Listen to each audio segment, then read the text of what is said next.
Are you suffering with Achilles tendinitis and trying to figure out what it is that you can do to heal yourself at home? Or maybe you're wondering if what you're suffering from is actually Achilles tendinitis or if it's something else altogether and you'd like some help with some diagnosis? Well, then today's video is for you. Today we're going to be talking about Achilles tendinitis, what it is, what the symptoms are, how it starts, and what the root problem is behind it, as well as some things, some tips, and some exercises that you can do today at home on your own to be able to start eliminating your Achilles tendinitis. Ready? Here we go. So, what is Achilles tendinitis? The Achilles tendon attaches the gastroc and the soleus, so those are the calf muscles, to the bones in the bottom of the foot, so the calcaneus and the talus. So those are your foot bones. Your calcaneus is your heel bone, and the tendon is what attaches muscle to bone. Now, the thing is, the reason why it becomes a tendinitis, that means an inflammation of the tendon, so super creative there, right? Is because the muscle is not working correctly. Either the muscle is too tight or it's not contracting and relaxing correctly. It could be due to improper shoes or something like that. But the muscle is putting too much tension on the tendon. And the thing is about tendons, they don't have really great blood flow. And especially the Achilles tendon, it's really far away from the heart. So it's really challenging because that Achilles tendon can get inflamed for whatever reason, and it's really hard to heal because it's really far from the heart and it's a tendon and it doesn't have great blood flow. And the gastroc and the soleus, the muscles that it's attached to, are probably the problems in the first place.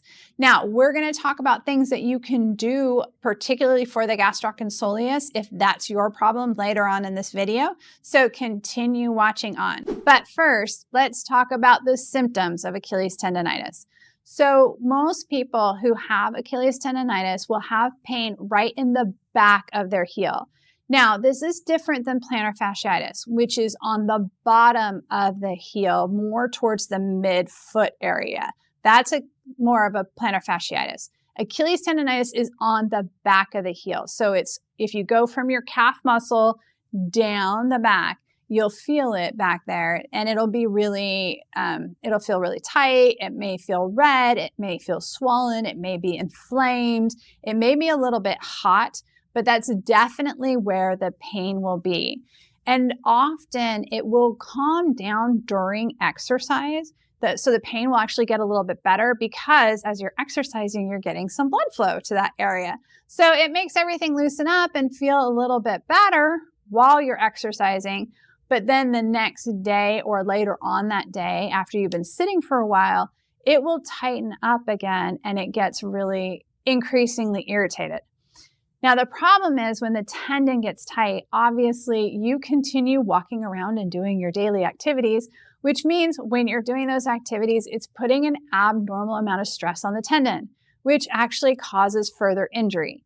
Now, I understand I am not saying that if you have Achilles tendinitis and you know that that's what's going on, you should not walk around. Obviously, you need to, but listen later on because we're going to talk about good shoes that can help take some load off of the Achilles tendon and hopefully make you feel a little bit better while you're walking around. Now, most people who suffer with Achilles tendinitis also have stiffness in their calves, and most people will say, my calves have always been tight. So it often occurs in people who have not been super flexible in their life. Usually people who are more bendy don't really have this problem. It's not that it can't happen, it just doesn't tend to bother them as much. So it's the people who have always been stiff they'll come in and they'll say, yeah, I know I should be touching my calves more. And I've had this problem before and it just like keeps coming back. It's one of those things that if it's not properly healed completely, it definitely will come back and it will get worse as you get older because as we get older, we tend to get more sedentary. And as we get more sedentary, we tend to not move as much as we should. And so it will become a problem that you'll face more as you age. And of course, as we age, it becomes just a little bit more difficult to heal everything. So it's definitely important to make sure we get this taken care of now, taken care of completely, and that way we don't have this problem in the future. So if you do feel that what you're suffering from is Achilles tendonitis, what can you do about it? Well, first thing is to get yourself in the best shoes that you can, because obviously you've got to walk around, you got to do the things you got to do, you got to run your errands, you got to live your life, but you got to put yourself in the best shoes that you possibly can. What you want to do is actually find a shoe that kind of has an elevated heel. Now, I'm not talking about like high heels, ladies. Do not hear me say high heels. Those have other problems that we're not going to talk about today. But you do want something that has a little bit of an elevated heel. So like a really squishy heel is going to be really helpful. It's going to help to shorten up that Achilles tendon so that you don't have as much stress on it. Now, if you tend to be someone who wears shoes that have like a drop heel, which some people really like those, especially for running or something like that, need you to stay away from those right now. That drop heel puts increased stress on the Achilles tendon. If you recently started wearing those shoes, that actually may be what started this problem for you in the first place. But that drop heel puts increased stress to the Achilles tendon, which is not what we want for you. So something that has a nice squishy heel, obviously something that has good support for the foot. So one reason why the Achilles tendon can get tight is because it may be trying to help support the rest of the foot. Now, obviously, it's not supposed to do that, but it could be trying to. And so if it's doing that because your foot's really sloppy in your shoe, maybe your joints move around more than they should, having a good supportive shoe is going to be really helpful. But making sure that you have that really, really squishy heel will be helpful as well, because we don't want that Achilles tendonitis to turn into a plantar fasciitis. Now, what can you do if you have Achilles tendonitis right now at home? The first thing I want you to do is to roll out your calves. Now, I mentioned at the beginning of this video that many people often have tension in their gastroc and soleus, so their calf muscles, which causes increased tension on the Achilles tendon. So we don't want to roll the Achilles tendon. It will be painful. It will bring increased inflammation. Again, that area doesn't have the best blood flow. And rolling the Achilles tendon is a lot of pain for not a lot of gain. So we're not going to do that. But we do want to use a racquetball. If a racquetball is too heavy or too much force, you can try a tennis ball. And you want to find the spots. How do you find the spots? All right, let me show you. Okay, so I don't recommend wearing jeans while you're doing this, but we're going to roll because this is what we've got today. So what you want to do is feel on your calf.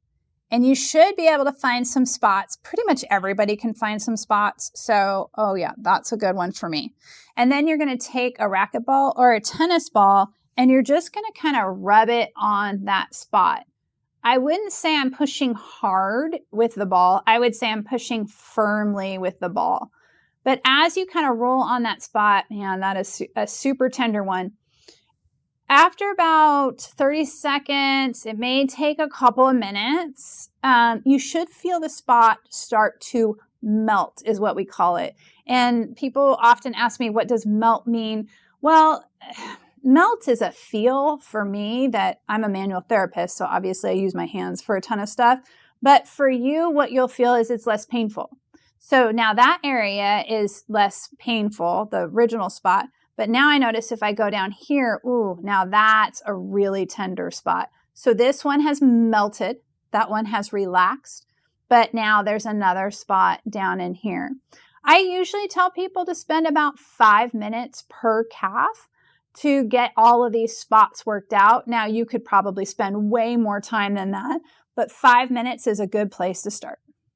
Next thing we need to do is stretch out those calves. I'm going to show you a stretch that will not only get the gastroc, which is the bigger muscle in your calf, but also the soleus. Here's what you're going to do. You're going to find something for balance, just so you don't have to worry about that. You're going to get in a nice wide lunge position, making sure that the front knee doesn't have too much bend in it because you don't want to have too much stress to that front knee. And you want to make sure that back heel stays on the ground. Now, in this position with my leg nice and straight, I can feel a great stretch in my calf. You're going to hold that for 10 seconds. And then what you're going to do is keep the same exact position except for bend that back knee. Now, as you bend that back knee, you should feel the stretch change Make sure you keep your heel down on the ground. Then you're going to hold that for 10 seconds. This stretch in particular emphasizes the soleus over the gastroc, so it gets that smaller muscle in your calf as opposed to the straight leg, which gets the bigger muscle in the calf. Both of these muscles attach onto the Achilles tendon, which is why you want to make sure if you're suffering with Achilles tendinitis that you stretch them both. All right, now, last but definitely not least is the most important exercise that will actually start healing that Achilles tendinitis.